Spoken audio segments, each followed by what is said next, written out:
Lorsque nous sommes arrivés en 1979, cette rue était en terre battue. C'est ici que commence la communauté.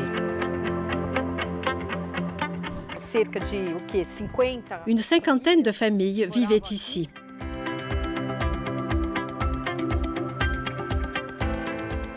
Ma mère immigrait du nord-est, est arrivée ici. Les baraques étaient toutes en bois. Il n'y avait pas de système sanitaire de base. Les égouts étaient à ciel ouvert avec beaucoup d'insectes qui minaient notre santé.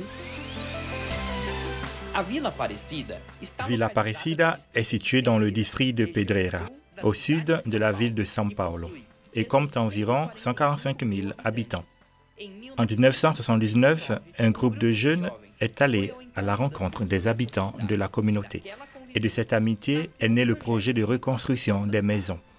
Aujourd'hui, plus de 700 maisons ont été rénovées. Parmi ces jeunes se trouvait Adriana Rocha.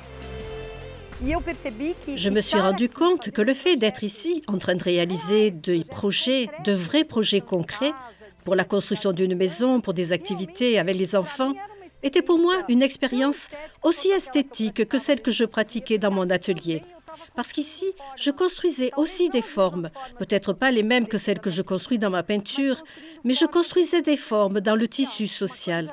Une chose qui me semble très importante est que ce premier rêve s'est prolongé avec de nombreux autres rêves.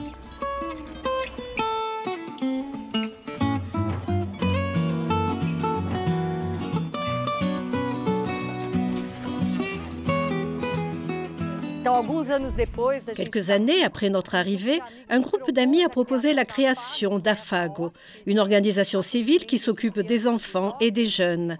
C'est un rêve qui s'est ajouté à notre projet initial au sein de la communauté. Mon rêve est d'améliorer la société, d'être policier. Mon grand rêve, c'est que les inégalités n'empêchent pas les personnes de découvrir le grand potentiel qu'elles ont en elles.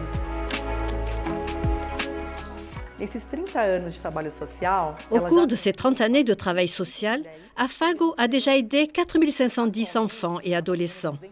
Actuellement, nous accueillons 287 d'entre eux, avant et après l'école, de 8 à 22 heures. Nous leur faisons faire des activités socio-éducatives et récréatives, des ateliers sportifs, culturels et des stages de qualification professionnelle.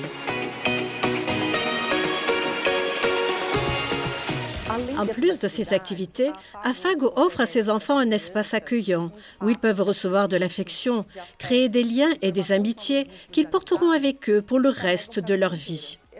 Une attention particulière est portée à la personne, à ce qu'elle pourra apprendre ici pour le porter ensuite à la société. Afago a été très important dans mon parcours de vie parce que la réalité dans cette communauté est très difficile. J'ai été très bien accueilli par Afago. Un jour, lors d'une planification des activités, j'ai dit que je souhaitais des cours de capoeira et un terrain de jeu.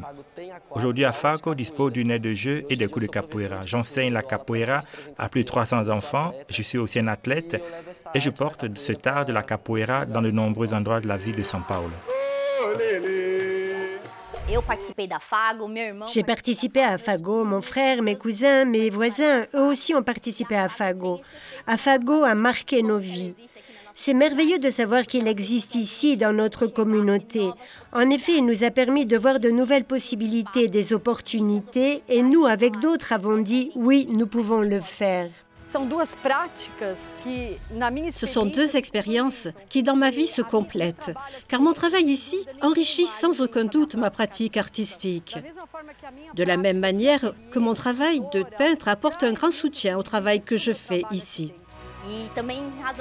C'est aussi grâce à Afago que j'ai pu vivre le mot d'ordre « donner la vie pour son peuple », qui est très important pour moi qui suis militante politique, avocate et lutte pour les droits des personnes des périphéries.